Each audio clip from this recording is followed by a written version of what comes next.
in front of me and Lionel James at the back of me. Jason Brill came in late and almost sat to my right, but luckily I stopped that from happening at the last second. Is this seat taken? Yes, yes. Next period, I should just sit in the middle of a bunch of hot girls as soon as I step in the room. But I guess if I do that, it just proves I didn't learn anything from last year. Greg, will you please pass this note to Shelley? With a note saying, Greg is a dork. Why, certainly. Man, I don't know what is up with girls these days. It used to be a whole lot simpler back in elementary school. The deal was, if you were the fastest runner in your class, you got all the girls. And in 5th grade, the fastest runner was Ronnie McCoy. Nowadays, it's a whole lot more complicated. Now, it's about the kind of clothes you wear, or how rich you are, or if you have a cute butt, or whatever. And kids like Ronnie McCoy are scratching their heads, wondering what the heck happened. The most popular boy in my grade is Bryce Anderson. The thing that really stinks is that I have always been into girls, but kids like Bryce have only come around in the last couple of years. I remember how Bryce used to act back in elementary school. Girls are stinky poos. Yeah, I don't think girls are stinky poos. But of course, now I don't get any credit for sticking with the girls all this time. Like I said, Bryce is the most popular kid in our grade, so that leaves all the rest of us guys scrambling for other spots. The best I can figure is that I'm somewhere around 52nd or 53rd most popular this year. But the good news is that I'm about to move up one spot because Charlie Davies is above me and he's getting his braces next week.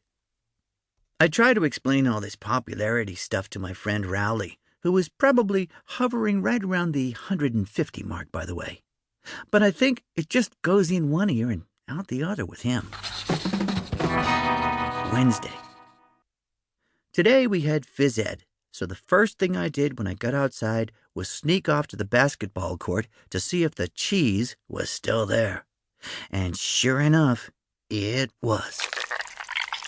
That piece of cheese has been sitting on the court since last spring. I guess it must have dropped out of someone's sandwich or something. After a couple of days, the cheese started getting all moldy and nasty. Nobody would play basketball on the court where the cheese was, even though that was the only court that had a hoop with a net. Then, one day, this kid named Darren Walsh touched the cheese with his finger. And that's what started this thing called the cheese touch. It's basically like the cooties. If you get the cheese touch, you're stuck with it until you pass it on to someone else. The only way to protect yourself from the cheese touch is to cross your fingers. But it's not that easy remembering to keep your fingers crossed every moment of the day. I ended up taping mine together so they'd stay crossed all the time. I got a D in handwriting, but it was totally worth it. This one kid named Abe Hall got the cheese touch in April, and nobody would even come near him for the rest of the year. This summer, Abe moved away to California and took the cheese touch with him. I just hope someone doesn't start the cheese touch up again, because I don't need that kind of stress in my life anymore. Thursday. I'm having a seriously hard time getting used to the fact that summer is over and I have to get out of bed every morning to go to school. My summer did not exactly get off to a great start, thanks to my older brother, Roderick.